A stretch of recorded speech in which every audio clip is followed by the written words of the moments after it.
Welcome to all. एक बार फिर से आप सभी का स्वागत है एक club institute and coaching centre में।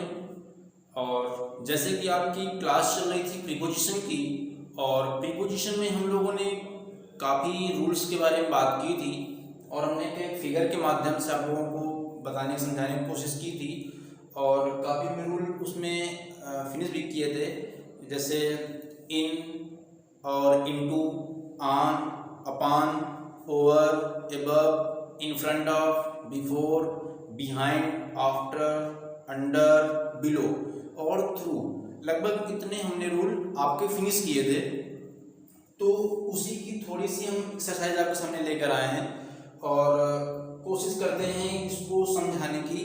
और आप लोग क्या करें, इस पर स्क्रीनशॉट ले लीजिए और इसको पहले आप फिल करिए, तो पता चल जाएगा कि आपकी तैयारी कैसी है और जो पिछला वीडियो बनाया था वो आपके लिए कितना बेनिफिट हुआ है। और इसके बाद फिर जब हम इसको समझा रहे हैं तो आप उससे मैच करिएगा, तो आपको पता चलेगा कि कितना आपको आया है। तो हम लोग आज बात कर रहे हैं प्रीपोजिशन के बारे में। प्रीपोजिशन, और अगर आप लोग ये पहली बार वीडियो देख रहे हैं तो प्लीज़ सब्सक्राइब करिएगा और ज़्यादा से ज़्यादा अपने दोस्तों को शेयर भी करिएगा, जिससे दूसरों लोगों को भी बेनिफिट इसका मिल सके। तो पहला सेंटेंस आपके सामने लिखा हुआ है, the monkey is dash the tree. बंदर पेड़ पर है। अब मोस्टली लोग स्टूडेंट क्या करते हैं कि इसमें क्या कर देते हैं, on. The monkey is on the tree, बंदर पेड़ पर है। लेकिन अब आप लोग इसका जब एनालिसिस करेंगे तो क्या होगा, जैसे मान लीजिए ये पेड़ बना हुआ है, तो अब बंदर बैठा होगा तो क्या इसके मतलब सरफेस में तो बैठा नहीं होगा। सरफेस का मतलब ने क्या बताया था कि जब कोई चीज किसी चीज पर स्पर्श करे, टच कर रही हो, तो वहां पर आग लगाते हैं। लेकिन क्या जो आपका मंकी होगा वो क्या ऊपर एकदम पत्ती के ऊपर सबसे बैठा होगा क्या? ऐसा तो होगा नहीं। वो कहां पर बैठा होगा, अंदर कहीं बैठा होगा। तो जब अंदर बैठा होगा तो हमने बताया था कि जब कोई चीज किसी चीज के अंदर होती है तो किसका यूज करते हैं, इन का। तो एक सराउंडेड प्लेस बन जाएगा, तो क्या हो जाएगा, the monkey is in the tree. इसके बाद he is sitting that the shade of the tree. अब इसमें लोग क्या करेंगे कि अंडर भी लगा देंगे, नीचे के लिए बिलो भी लगा देंगे। लेकिन एक चीज इसमें ये भी देखने वाली है कि अब मान लेते हैं कोई यही ट्री है, तो इसकी जो शेड होगी, शेड में छाया, इसकी जो छाया होगी वो कहां पर होगी, इतने एरिया में होगी उसकी छाया। अब अगर कोई व्यक्ति कहीं बैठा हुआ है तो वो क्या हो गया, वो तो एक कवर एरिया बन गया, आसपास से क्या हो जाएगा, वो बंद हो जाएगा, यानी कि छाया के बीच में हो जाएगा, अंदर हो जाएगा। तो इसमें भी क्या हो जाएगा, he is sitting in the shade of tree. दूसरा एग्जांपल लिखा हुआ था, man is dash the tree. अब इसमें बात बोली जा रही है कि जो आदमी है वो पेड़ के नीचे है। तो अब नीचे के लिए हमने बताया था कि अगर कोई व्यक्ति किसी चीज के नीचे है और आराम से है तो अंडर यूज कर देंगे, तो हो जाएगा under. The man is under the tree. Clear. इसके बाद है next sentence, Kerala is the south of India.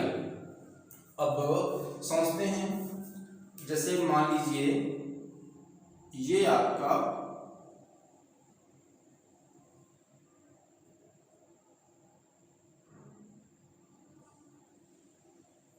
ये आपका मान लीजिए इंडिया का मैप हो गया। तो जो केरला होगा, केरला कहां पड़ता है, यहां पर। तो क्या होगा कि बोला जा रहा है जो केरल है वो कहां पर है, साउथ ऑफ इंडिया है, यानी कि भारत के दक्षिण में केरला है। तो अब ये क्या हो गया, ये सराउंडेड प्लेस हो गया, घिरा हुआ क्षेत्र हो गया।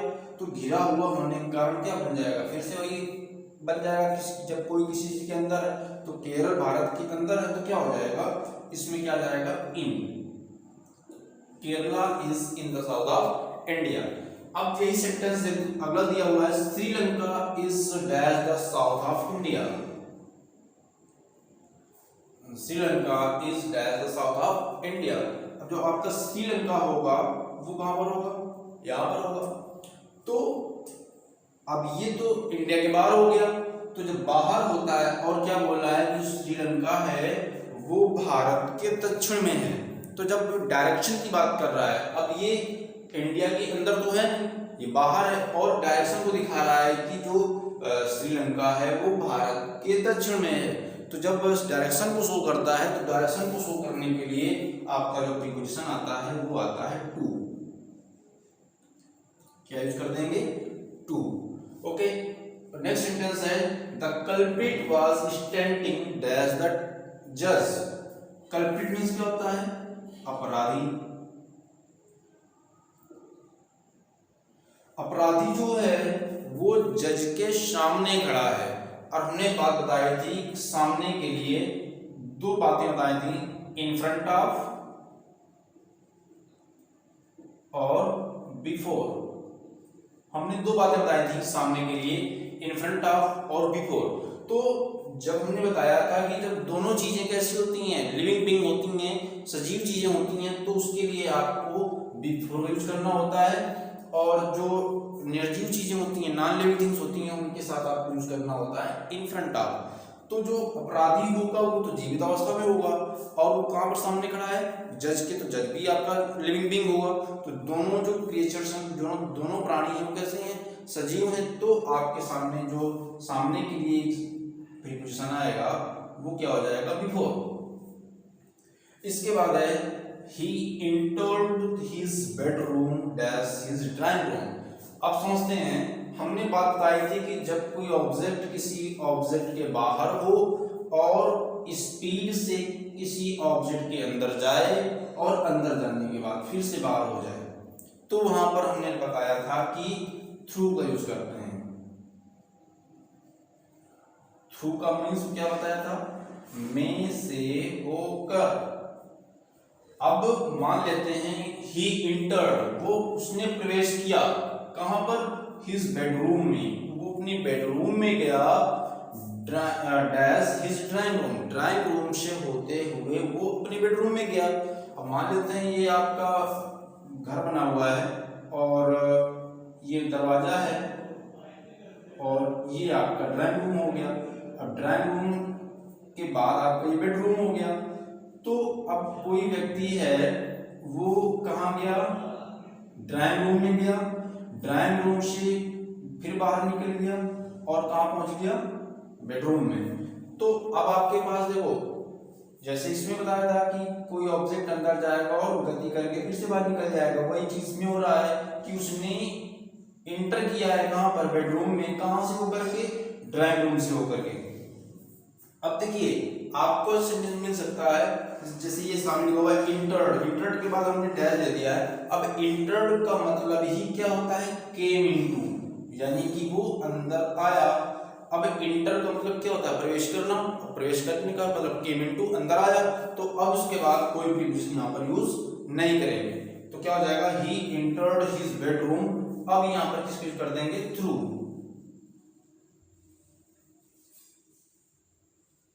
He entered his bedroom dash की जगह पर क्या हो जाएगा, थ्रू his drawing room।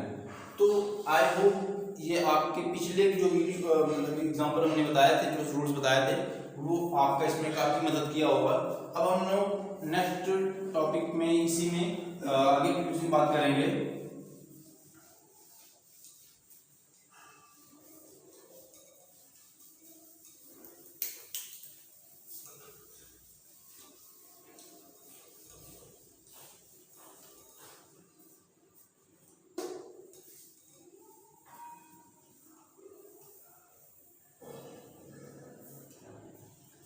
अब हम लोग बात करेंगे कि आपने सुना होगा कि जैसे बोलते हैं कि वो अपने देश के लिए मर गया और उसने सुसाइड कर लिया, उसको गोली लग गई, गोली से मर गया, या वो बहुत गरीब था बेचारा, गरीबी से मर गया।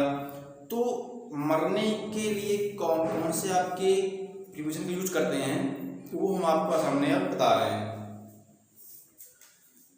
सबसे पहले हम बात करते हैं diet of. Diet of use तब करते हैं जब कोई व्यक्ति क्या होता है, बीमारी से मर जाए। अगर कोई किसी की बीमारी है, किसी को कोई डिसीज हो गई है, कोई रोग हो गया है, अगर उससे व्यक्ति मर जाता है तो क्या करेंगे, डाइट ऑफ यूज करते हैं। और अगर वो गरीबी से मर जाए, गरीबी मतलब पॉवर्टी, अगर कोई व्यक्ति गरीबी से मर जाता है, पॉवर्टी मर जाता है, कहते हैं लाख, और भारत में हर साल का आंकड़ा जो होता है, बहुत से लोग होते हैं जो गरीबी से मर जाते हैं। तो देखा होगा हेडलाइंस आती हैं, इतने लोग गरीबी से इस साल मर गए।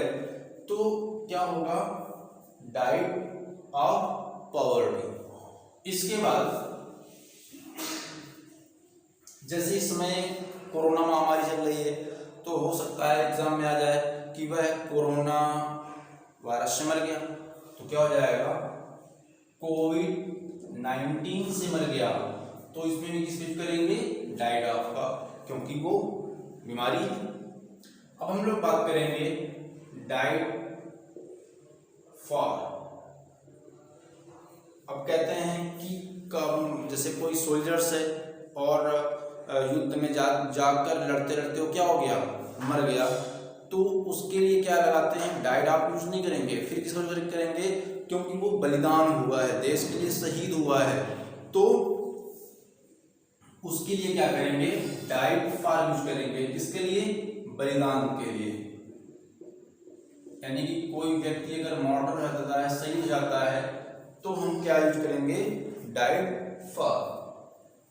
अब हम लोग बात करेंगे next, diet in.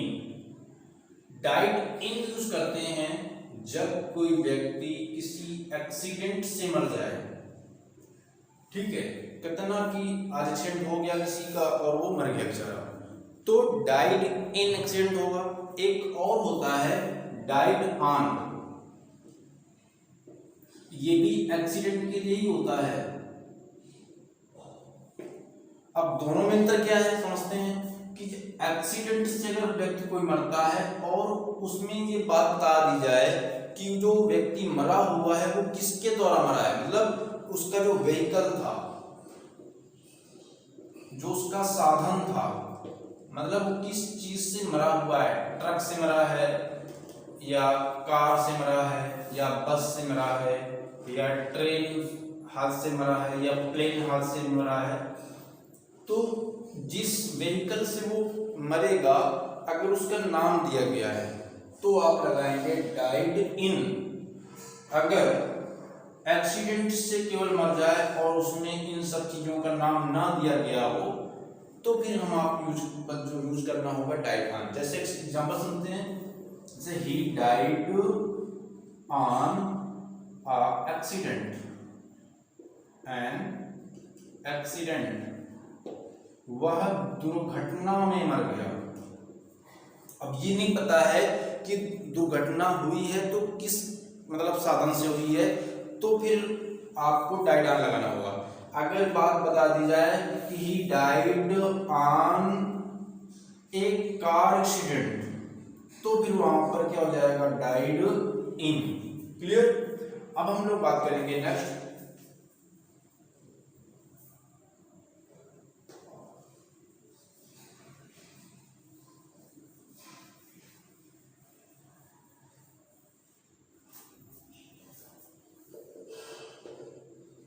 Died by. अब डाइड बाई के लिए क्या करते हैं, जैसे कहते ना कि उसने खुदकुशी कर ली, उसने आत्महत्या कर लिया, तो अगर कोई व्यक्ति सुसाइड करता है, अगर कोई व्यक्ति सुसाइड करता है या बुलेट से मर जाता है, बुलेट यानी कि गोली लग जाए, उसको गोली लग जाए या तलवार से मर जाए। पहले लोग क्या करते थे, जब युद्ध होते थे राजाओं के बीच में तो तलवार सबसे ज़्यादा इम्पोर्टेंट उनका वीपन होता था। तो दोनों तरह हाथों से रानी लक्ष्मीबाई वगैरह हैं, राम महाराणा प्रताप वगैरह हैं, ये सब क्या करते थे, तलवारों से युद्ध करते थे। तो उसके लिए क्या करते हैं कि अगर तलवार से कोई व्यक्ति मर जाता है तो फिर आपको डाइट बाय यूज करना होगा। अगर बुलेट से मर जाता है, गोली से मर जाता है तो बी डाइट बाय लगाएंगे। अगर सुसाइड करता है तब भी क्या करेंगे, डाइट बाय का ही यूज करना है आपको। तो ये इस टाइप से काफी चीजें थी जो तरह तरह से मरने के लिए यूज की जाते हैं। तो आपके सामने ये मैंने बता दिया। अब हम लोग बात कर रहे हैं से के लिए।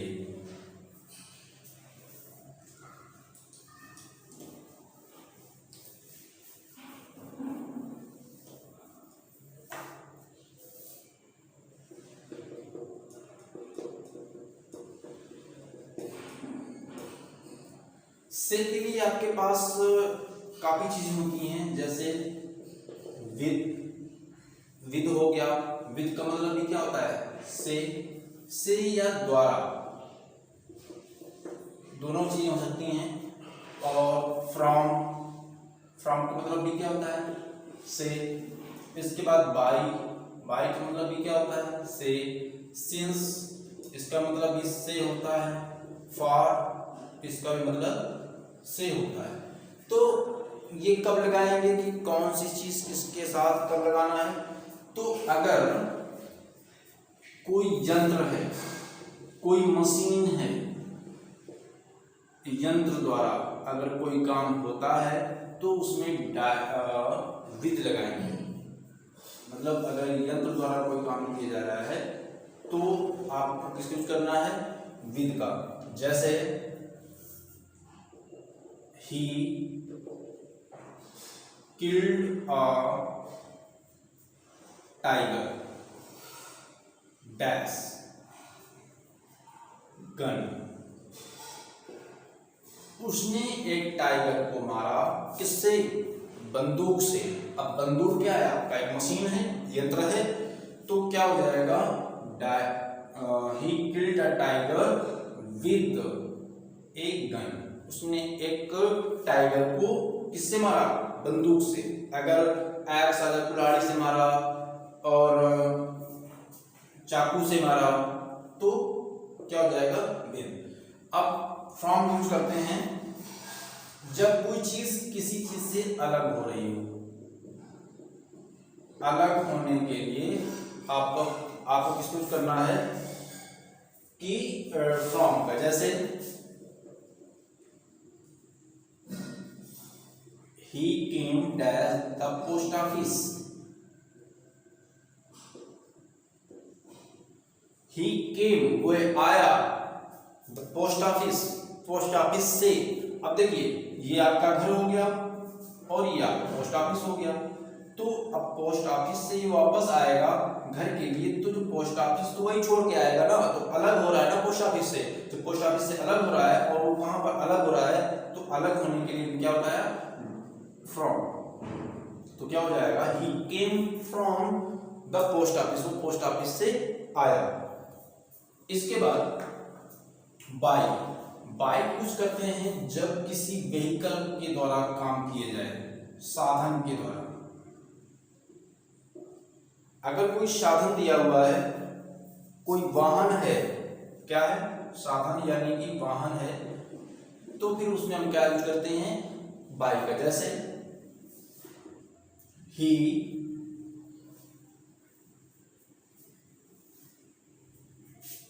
went to Lucknow dash car. वह लखनऊ गया किससे, कार से। से क्लियर है और क्या है, कार है, व्हीकल दिया है, तो क्या यूज करेंगे, by. he went to Lucknow by the car, वो कार से लखनऊ गया। इसके बाद से के लिए घड़ी के लिए भी करते हैं, इसके लिए वॉच मतलब घड़ी। कहते हैं पूछ लेते भैया जरा टाइम बताइए आपको गेट में कितना बजा हुआ है, तो घड़ी के लिए भी किस यूज करेंगे, बताएंगे। जैसे पूछ लेगा what is the time dash your watch, तुम्हारी घड़ी में कितना बजा है, या तुम्हारी घड़ी के द्वारा कितना बजा हुआ है, या तुम्हारी घड़ी से कितना बजा हुआ है। तो जब घड़ी के लिए भी अगर कोई पूछता है टाइम, तो उसके लिए क्या होगा, what is time by your watch होता है। अगर वॉच के लिए आता है तो आपको बाय लगाना पड़ेगा।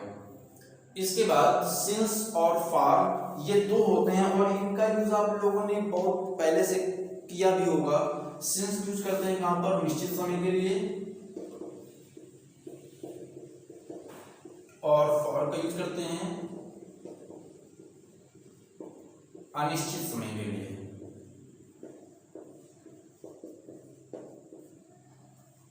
ठीक है, तो सिंस और फॉर यूज कहां करते हैं, ये सिंपल हम लोग यूज करते हैं फ्यूचर टेंस के लिए। अगर फ्यूचर टेंस होता है तो उसमें हम लोग इसको यूज करते हैं सिंस और अनिश्चित समय के लिए फॉर यूज करते हैं। जैसे वह सुबह से खेल रहा है, सुबह क्या हो गया, निश्चित समय हो गया। अब निश्चित और अनिश्चित समय क्या होते हैं, ये हमने बात बताई है कि अगर जो वीडियो हमने बनाए पिछले उसमें बताया है, और उसमें से आपको पता चल जाएगा कि निश्चित समय क्या होता है और अनिश्चित समय क्या होता है। तो अभी क्योंकि प्रीपोजिशन पढ़ा रहे हैं, तो अब इसमें बहुत सारी चीजें होती हैं, अब तो उसके लिए नेक्स्ट वीडियो में बात कर लेंगे हम लोग, नहीं तो वो टॉपिक अलग हो जाएगा और ये टॉपिक अलग हो जाएगा। तो ये आप लोग याद रखिए कि अगर निश्चित समय है, और ये जानते भी हैं आप लोग निश्चित समय क्या होगा और अनिश्चित समय क्या होता है।